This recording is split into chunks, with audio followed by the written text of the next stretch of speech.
The Daily Show desk had survived 30 years of political chaos, presidential administrations, cultural crises, and moments so absurd that only comedy could process them adequately. Tonight felt different. Meghan Markle sat across from Jon Stewart, and something about the studio energy suggested she'd prepared for the wrong interview. What she hadn't prepared for was someone who'd spent 30 years learning exactly how comedy could access truth faster than any other format.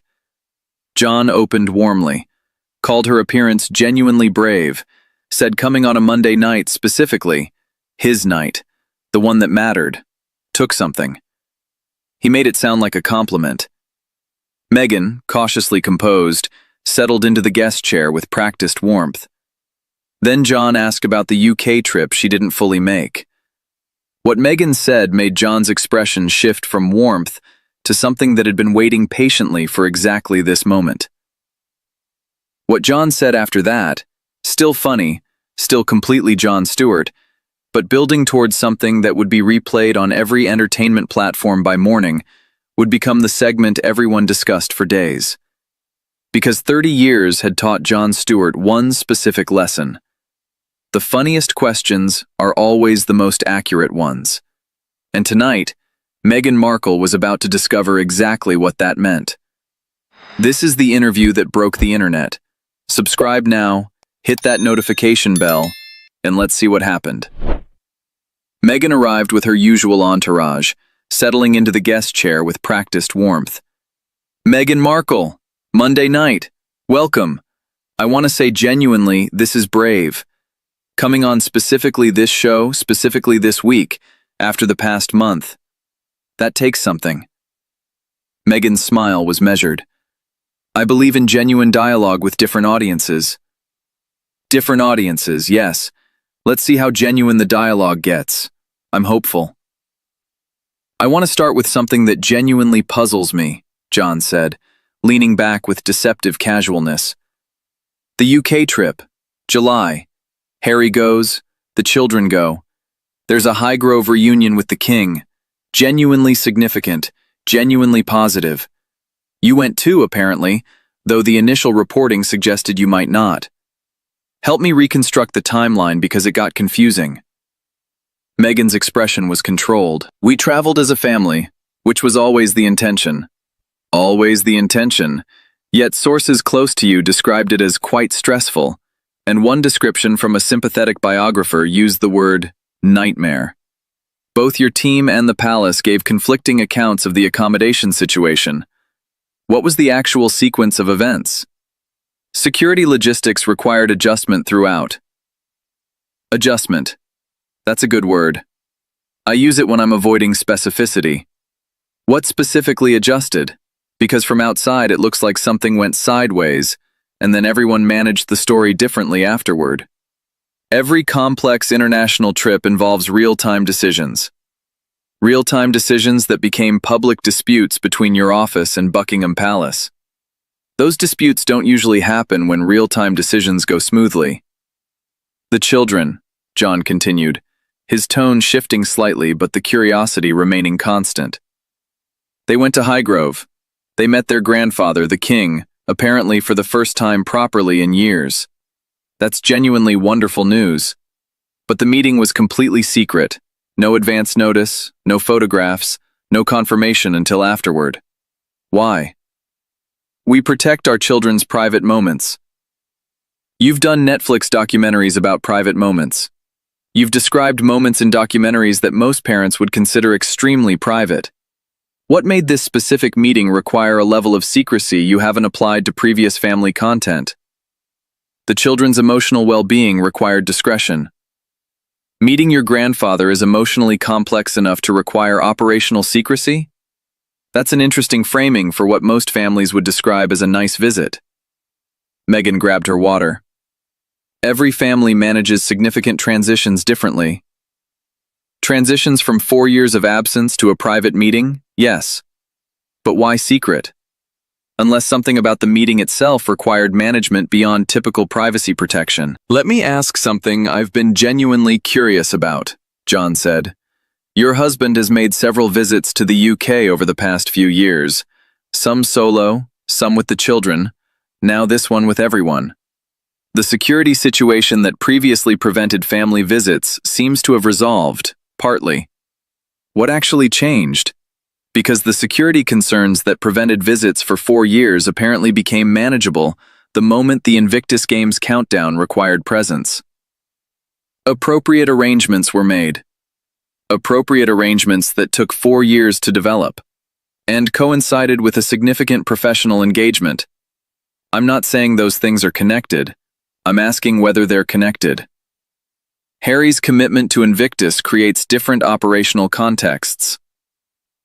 Operational contexts. You know what I love about this conversation? The language. Operational contexts. Real-time decisions. Every time you're approaching something specific, there's a phrase that sounds substantive, but contains no actual information. I've studied politicians for 30 years. This is excellent political language. The as-ever produce guide, Jon said, pivoting with what appeared to be genuine amusement. July 14th. Beautiful seasonal content. Cherries, strawberries, tomatoes, basil, mint. Also, the exact week the CDC was dealing with a significant outbreak of cyclosporiasis, which is a parasitic intestinal illness linked to summer produce. The internet noticed the timing. Meghan's expression tightened visibly. I don't monitor every CDC health bulletin before posting seasonal content. Nobody expects real-time CDC coordination for lifestyle content, but your brand is built on intentionality, seasonal awareness, living thoughtfully. The gap between the brand premise and a produce guide during a produce-linked parasite outbreak is something I couldn't not notice. That connection is completely unfair. It's documented. The CDC bulletin is public. The post is public. The dates are public. I'm not connecting things that weren't connected. They were already connected by the calendar. The context was entirely different. The context is literally the same week on the same calendar. I've been doing this long enough to know that calendar-based irony doesn't require interpretation. It just requires reading. The Daytime Emmy nomination, Jon continued, with love Meghan got nominated for Outstanding Lifestyle Program. Congratulations, genuinely. But reports also describe Netflix sources saying the relationship is essentially finished. Those two things exist simultaneously. How? Recognition from the Television Academy is meaningful regardless of business dynamics. It's meaningful and also somewhat confusing. The show that's apparently ending its Netflix relationship gets an Emmy nomination.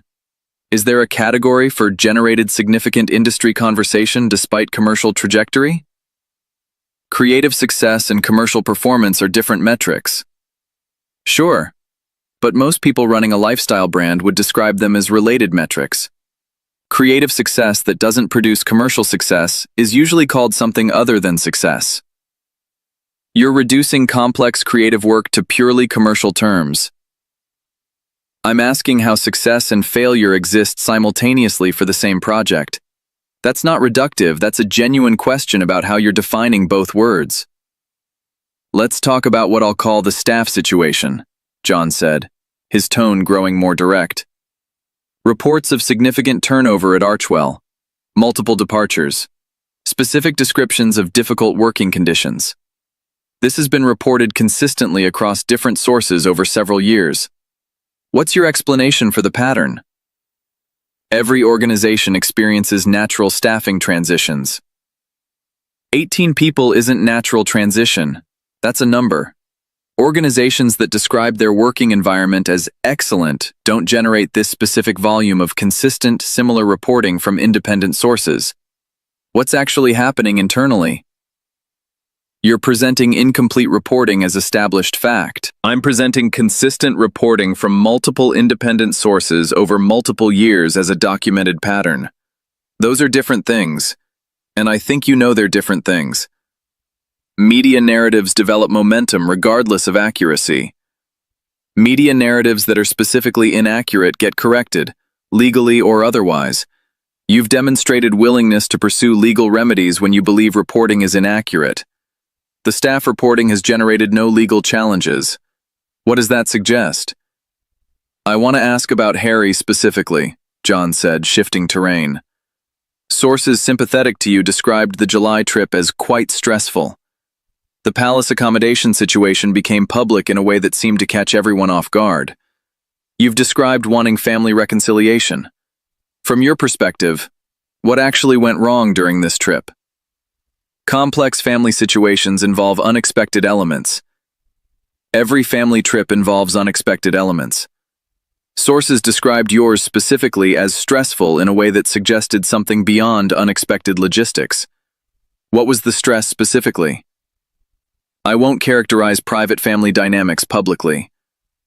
You've characterized private family dynamics publicly in extensive detail in other formats. The characterization exists at length and in print. What makes July 2026 specifically off-limits? We're in an ongoing process of family healing. Ongoing process. That's beautiful language. But it's been ongoing for years, and July went specifically sideways in ways your own sympathizers acknowledged. What does an ongoing process look like when a specific moment goes sideways? The divorce rumors, Jon said, his tone carrying that particular Daily Show directness. They've been persistent for months. Specific. They've required formal denials. Your husband's recent trips to the UK have generated increasing discussion about whether your priorities align. What's actually happening in your marriage? Tabloid speculation without foundation. Speculation that generated formal response from your team, which is the part I keep coming back to. People in institutions with nothing to respond to typically don't respond. The response itself is information. What required the statement? False narratives spread without correction. False narratives spread when there's material to attach to. Your husband traveled to the UK for extended periods. You weren't always prominently present. The children went to meet their grandfather without you initially being confirmed as present. What's the material those narratives are attaching to? People who wish us harm generate false material. From nothing? Sustained, specific, months-long false material?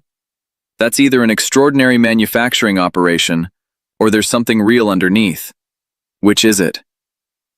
Let me try something different, Jon said, leaning forward with genuine curiosity.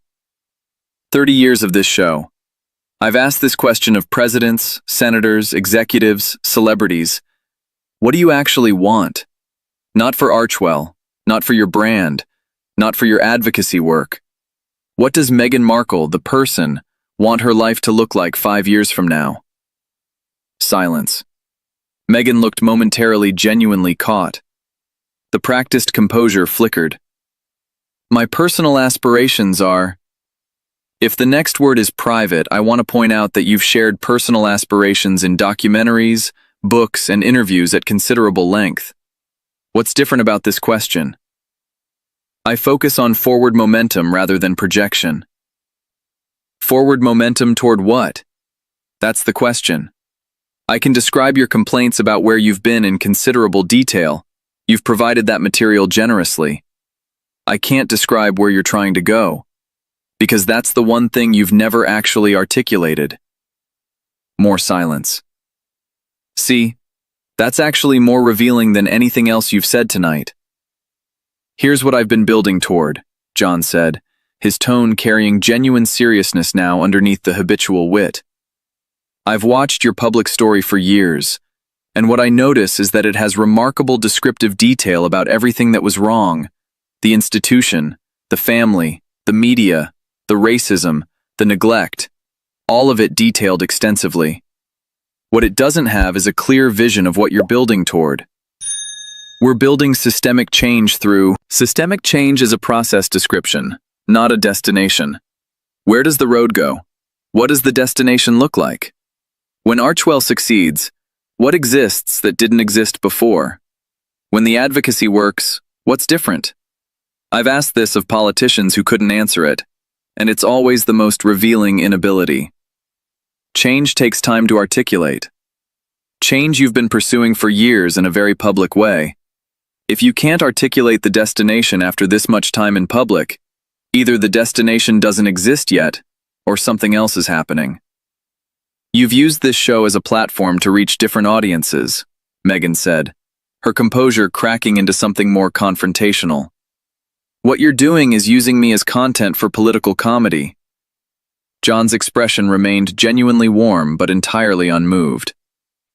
I'm using documented events and your own public statements as material for questions you're not answering. That's not using you as content. That's doing journalism with a joke attached. The jokes are there because this is a comedy show. The questions are there because the questions exist independently of whether I ask them. Your framing is designed to humiliate. My framing is designed to be accurate and entertaining simultaneously.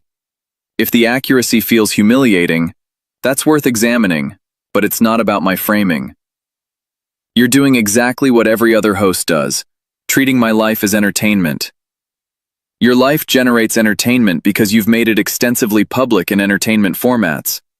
You've done this deliberately and profitably.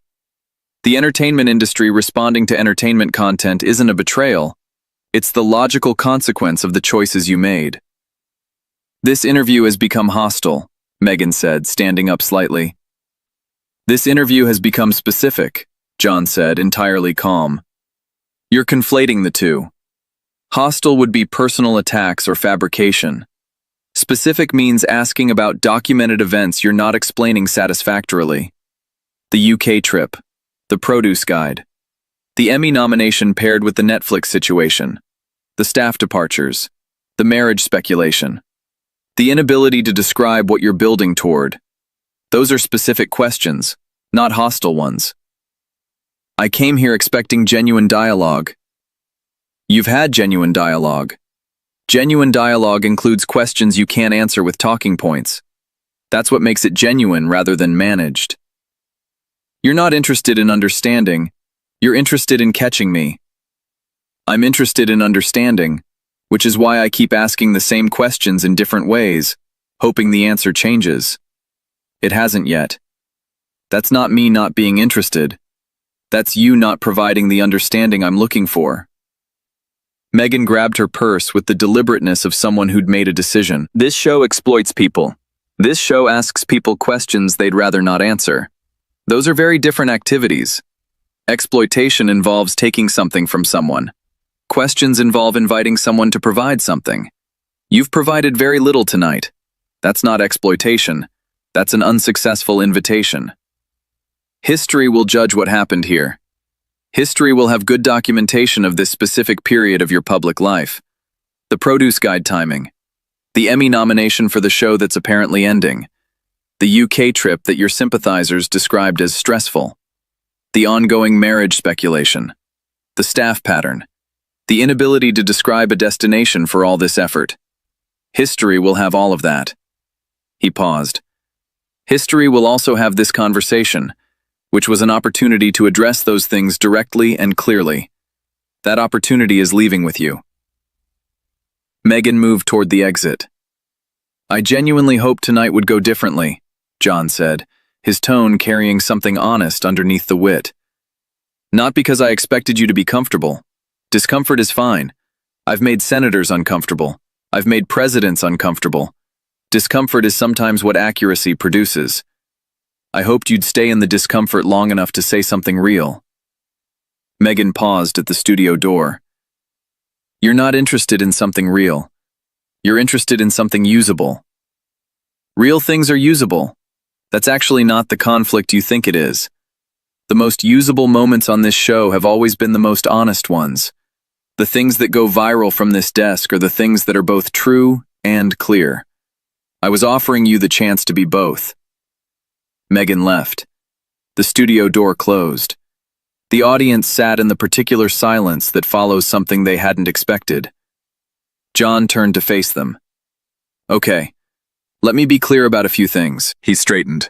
Everything I asked tonight was based on documented events or her own public statements. The UK trip timeline is documented. The palace accommodation situation is documented. The produce guide timing is documented. The Emmy nomination paired with the Netflix situation is documented. The staff patterns are documented. The marriage speculation, which has generated formal denial responses, is documented. He paused. What I couldn't get documented was anything about where she's going. Every question about destination produced a description of process. Every question about what success looks like produced language about systemic change. Every question about what she personally wants produced strategic deflection. Here's what 30 years teaches you, Jon continued. When someone can describe their suffering in extraordinary, specific, emotional detail, and they can, at length, in multiple formats, but cannot describe what the positive version of their life looks like, that's a specific kind of stuck. The grievance has become load-bearing. Remove it and there's nothing structural left underneath. He looked at the camera. I don't say that to be cruel. I say it because I've watched politicians, executives, celebrities get stuck in exactly this way. The story of what wronged you becomes so central to your identity that the story of what you want becomes impossible to tell. Because wanting something positive requires risk, you might not get it, which creates new disappointment. Grievance is safer. It already happened. It can't be taken away. He managed a small, genuine smile. I was asking her to take a risk tonight, to say something real about what she's building toward. She wasn't ready for that. Maybe someday she will be. The footage aired that Monday. Comedy Central made no edits. The clips that spread captured the collision.